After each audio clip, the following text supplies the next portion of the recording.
যারা gold সিলভারে invest করেছেন বা যারা শেয়ার বাজারে ইনভেস্ট করা আছে, স্টকস হোক, মিউচুয়াল ফান্ড হোক, সবাই এই ভিডিওটা পুরোপুরি সিরিয়াসলি দেখবেন। বিকজ বাকি সব ভিডিওতে সবাই বলে দিয়েছে যে গোল্ড সিলভার কেন ক্র্যাশ হচ্ছে। হয়তো কেউ বলেছে যুদ্ধের জন্য, হয়তো কেউ বলেছে ট্যারিফ ট্রাম্পের জন্য বাজার পড়ছে, গোল্ড সিলভার বাড়ছে, এইটুকু সবাই জানে। বাট মেন ডোনাল্ড ট্রাম্প বা বড় বড় যারা ব্যক্তি আছে, নেতা মন্ত্রী আছে, টপে যারা বসে আছে, তারা যে কেন করছে বা এটা প্ল্যান কিনা, এই জিনিসটা পুরোপুরি ম্যাক্রো ইকোনমিক্স লেভেলে পুরোপুরি আমরা ডিসকাস করব। Gold silver plus Nifty and কোথায় এখন ইনভেস্ট করা উচিত, গোল্ড সিলভারে ক্র্যাশ এসছে সেটার ব্যাপারে আমি ডিসকাস করব। তার আগে ভালো করে without wasting any time just একবার থাম্বনেলটা পড়ে দিই। এইরকম ভিডিও হয়তো সবাই যারা অন্য ভিডিও বানায় সবার বয়স আমার থেকে বড় হতে পারে, বাট নলেজ বা জ্ঞান যেটা আমি আপনাকে প্রোভাইড করব, আমি জাস্ট চেঁচাচ্ছি এমনি এমনি না, আপনি বুঝতে পারবেন যে তাদের থেকে আমি বেশি আমি দেবো, সবার মতো একই কথা বলবো না। আজকের ভিডিওটা জাস্ট প্রথম 10 মিনিট দেখলে বুঝে যাবেন। গোল্ড সিলভারে আসলো ভয়ঙ্কর ক্র্যাশ, নিফটি 26,000-এ ছুঁয়ে চলে এসছে এখন একটু নিচে। কোথায় বিনিয়োগ ঠিক হবে, ঠিক আছে, দুটোর ব্যাপারে ডিসকাস করব। কিছু চার্ট আছে পরে ডিসকাস করব যে আপনারা যারা ফেসে আছেন কি করবেন, ইটিএফ কিনেছেন অনেকে নিজে থেকে, কি করবেন। ফার্স্টে কেন হচ্ছে ভালো করে বুঝুন। এই জিনিসটা অনেকে হয়তো মাথার উপর দিয়ে যেতে পারে, বাট এই জিনিসটাই হচ্ছে সামনে যে 2027-এ ক্র্যাশ আসবে বলছি, পুরো ফার্স্ট থেকে কেন ক্র্যাশ আসতে পারে অ্যান্ড কেন গোল্ডের প্রাইস বাড়ছে অ্যান্ড ফিউচারে কি হবে সব এখানে ডিসকাস করা আছে। US, UK, China, India and এরকম মেজর কান্ট্রিজ, সব বড় বড় কান্ট্রিজ আমরা কি জানি ধার নেওয়া আছে। এত ধার যে ইউএস এর যেমনি $38 ট্রিলিয়ন শুধু ইউএসএতে ধার নেওয়া আছে, ইউএস মার্কেট নিয়েছে। তো এই ধার তারা এখন রিপে করতে পারবে না বা ফেরত দিতে পারবে না, এত ধার ফেরত দিতে পারছে না। এটার জন্য কি করবে এরা, ফেরত তো দিতে পারছে না বা ফেরত তো দিতে হবে। কিন্তু এই যে ফেরত যে দেবে, কাকে ফেরত দেবে, কারা পায় এই টাকাগুলো, কারা পায় এটা আগে বুঝতে হবে। এইটার জন্য এই যে ফেরত দিতে পারছে না অ্যান্ড কারা পায়, এইটা ইম্প্যাক্ট করছে stock market, gold silver price and যুদ্ধ হওয়ার জন্য।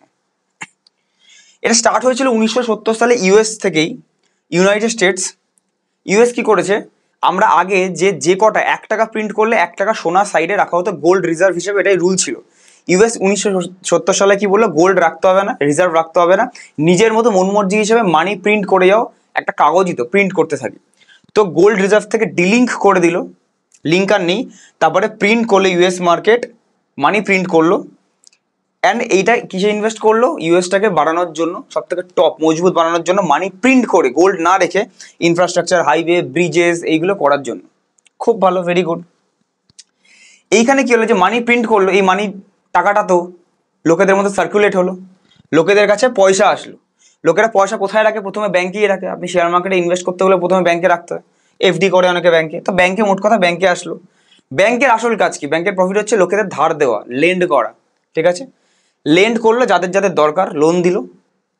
অ্যান্ড গভর্নমেন্ট, সরকারও ব্যাংক থেকে লোন নেয় কিভাবে, বন্ড ইস্যু করে। সরকারি যে বন্ড হয়, ওই বন্ডগুলো ব্রিজ বানানোর জন্য 2000 কোটি চাই, তো ব্যাংক ধরুন বন্ড ইস্যু করে অ্যান্ড এই বন্ডগুলোতে লোকে টাকা ইনভেস্ট করে 10%, 11%, 8% ফিক্স নেওয়ার জন্য ডিফার করে সরকার টু সরকার। অ্যান্ড সেখান থেকে সরকার বন্ড থেকে টাকা ধার নেয়।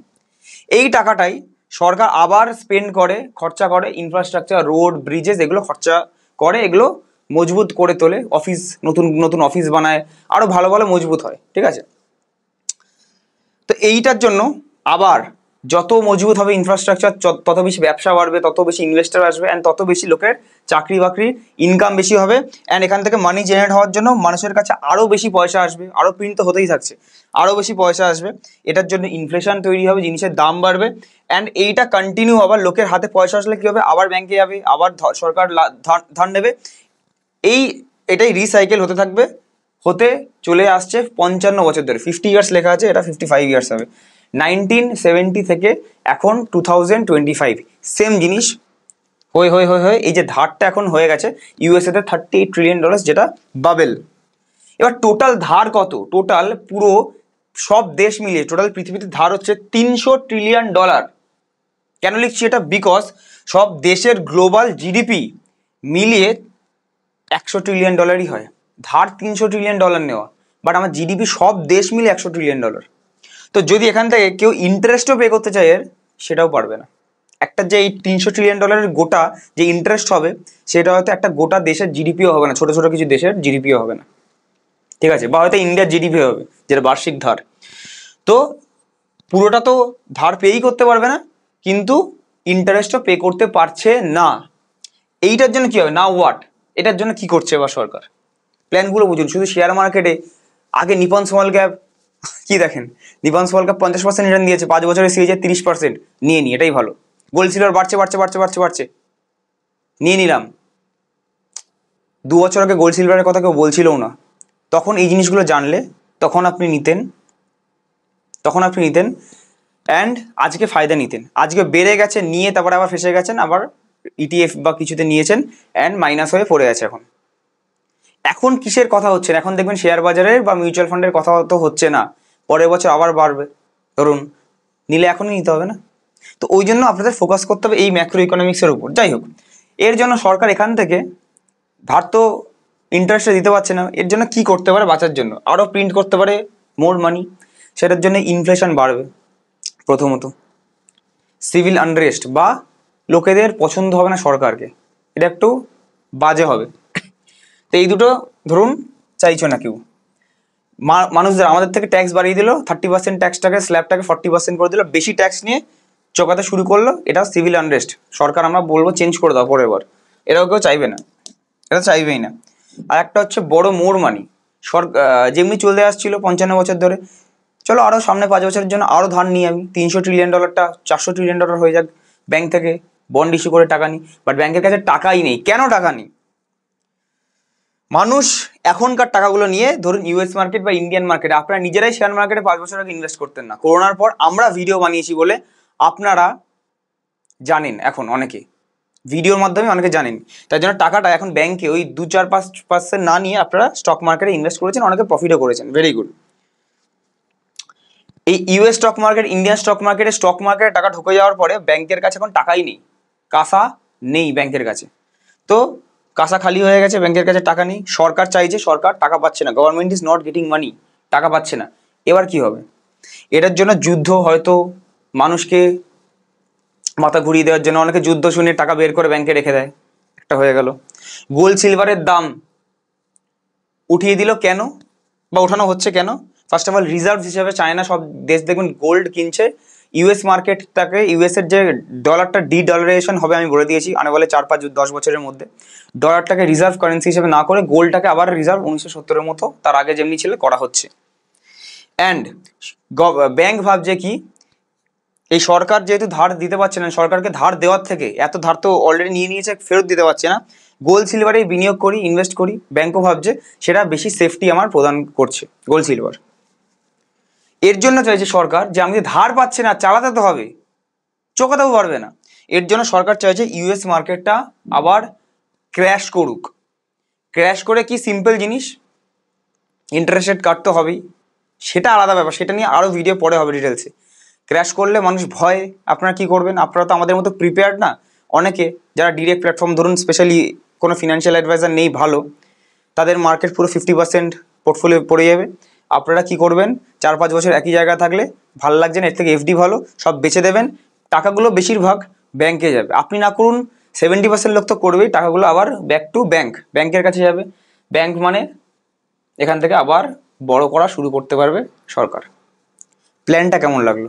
এই প্ল্যান এটা আমার না, এইটা হচ্ছে আমরা অনেক কিছু স্টাডি করি, আমাদের কাছে অনেক কোটি টাকার দায়িত্ব থাকে মানুষের অ্যাজ অ্যান অ্যাডভাইজার, তাই জন্য এই জিনিসগুলো আমাদের স্টাডি করতে হয়। শুধু আমাদের গোল্ড সিলভার বাড়ছে, কেন বাড়ছে? যুদ্ধ হচ্ছে, আর যুদ্ধটা কেন হচ্ছে, এই জিনিসগুলোকে আপনাকে এরম করে পড়তে হয়। এই যে রিসার্চটা দেখলেন, এটা আমাদের রিসার্চের টপ, আমি বলতে পারি অনলি 1%, 99% আরও রিসার্চ আছে। তো এরম যদি ম্যাক্রো ইকোনমিক্স রিলেটেড ভিডিও আপনি দেখেন, আপনার এই চ্যানেলেই পাবেন, হয়তো অন্য কোনো চ্যানেল, হিন্দি, ইংলিশ, বাংলা এত সহজ ভাষায় কোনোদিন পাবেন না, পেলেও এত সহজ ভাষায় পাবেন না, আর যে ক্লাস 5-এর বাচ্চাও বুঝতে পারবে। তো এটার জন্য একটা আপনাদেরকে এত জিনিস বলছি, লাইক করবেন, শেয়ার করবেন, সবার সাথে শেয়ার করে বলবেন যে এই স্টক মার্কেটে এইগুলো দেখতে হয়, কমেন্ট করবেন যে এইটার নেক্সট ম্যাক্রো ইকোনমিক্সের ভিডিও এই ইউএস ক্র্যাশের উপর আবার চাই কি না, কবে কি হবে, অ্যান্ড এই প্ল্যানিং হিসেবে কি বলছে। বিকজ দেখুন, আপনাদের জন্য এই রিস্ক নিই, বিকজ আপনারা জানেন এইরকম এত ভিডিও করার জন্য, এরকম রিভিল করার জন্য এইগুলো 3-4 মাস আগে আমার চ্যানেলে অনেক প্রবলেম হয়েছিল এইগুলো বলার জন্য। তো আপনাদের জন্যই বলি, আপনারা একটু সাপোর্ট করলে আমার ভালো লাগবে, রাইট? ওকে, তো আই থিঙ্ক বুঝে গেলেন গোল্ড সিলভারের দাম কেন বাড়ছে অ্যান্ড আসল কি প্ল্যান। নেক্সট ইজ, আপনারা জানা জাস্ট রিটার্ন দেখে গোল্ড বাড়ছে 100% রিটার্ন, আমার ফোমো মিস হয়ে যেতে পারে, হয়তো 200% দেবে, এক্ষুনি ঢুকে আবার পড়ে গেল, যেটা আগেরবার পিএসইউতেও ভুগেছিলেন অনেকে, আইআরএফসি, রেলওয়ে স্টকস, এই সেই। তো সিলভারের ফিউচার্স আমি যদি দেখি, সিলভারের দাম কিছুদিন আগে যখন ভিডিও বানাচ্ছিলাম ঠিক এই জায়গাটাতে ছিল, তারপরেই ধারাম করে পড়ে গেছে, অনেকখানি পড়েছে। অনেকে যারা বলেন না গোল্ড সিলভার সেফ, ডাউন হয় না, এন্ট্রি প্রাইস যেটাই থাকুক ডাউন হয় না, এক্সাম্পল এটাই, ডাউন হয়, এতটাই ডাউন হয় যে 40 বছর 45 বছর ধরে সিলভারের দাম একই থাকে। 45 বছর যে দামটা চলছিল তার থেকেও এখন 1980 সালের থেকেও দাম এখন লোতে আছে সিলভার। তো সিলভারের দাম 1.5 লাখের নিচে চলে এসছে।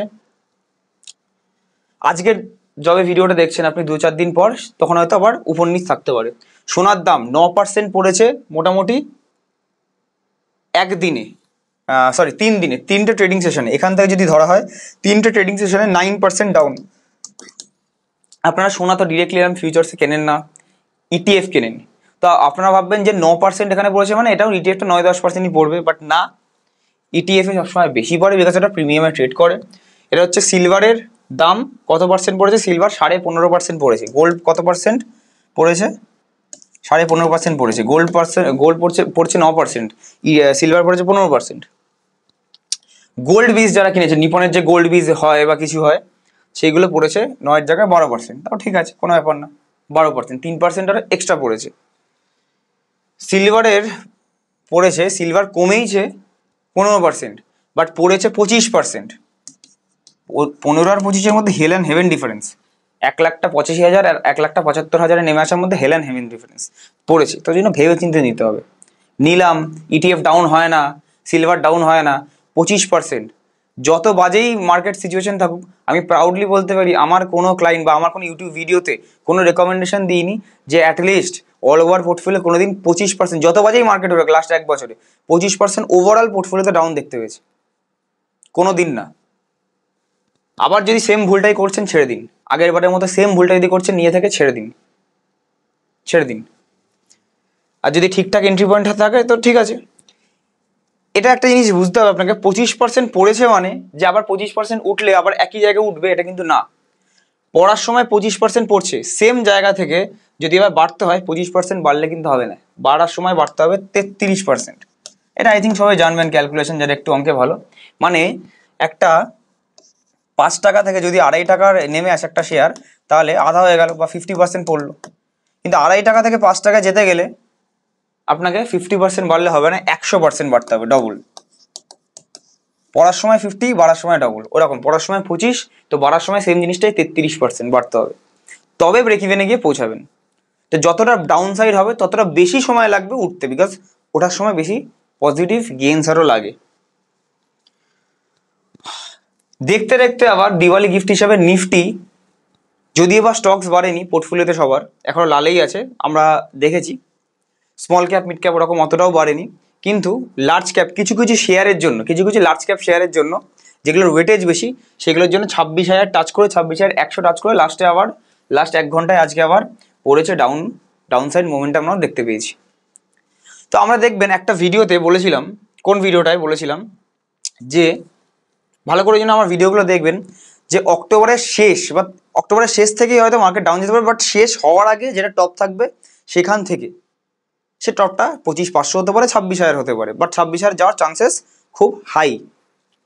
সে ভিডিওটা হচ্ছে এইটা, বেশি দিন পুরনোও না, অক্টোবর মাসের শেষে বাজারে অল্প আসছে, আবার অল্প কারেকশন। আমি কিন্তু মাঝখানেও বলিনি, প্রথমেও বলিনি, শেষই বলেছি।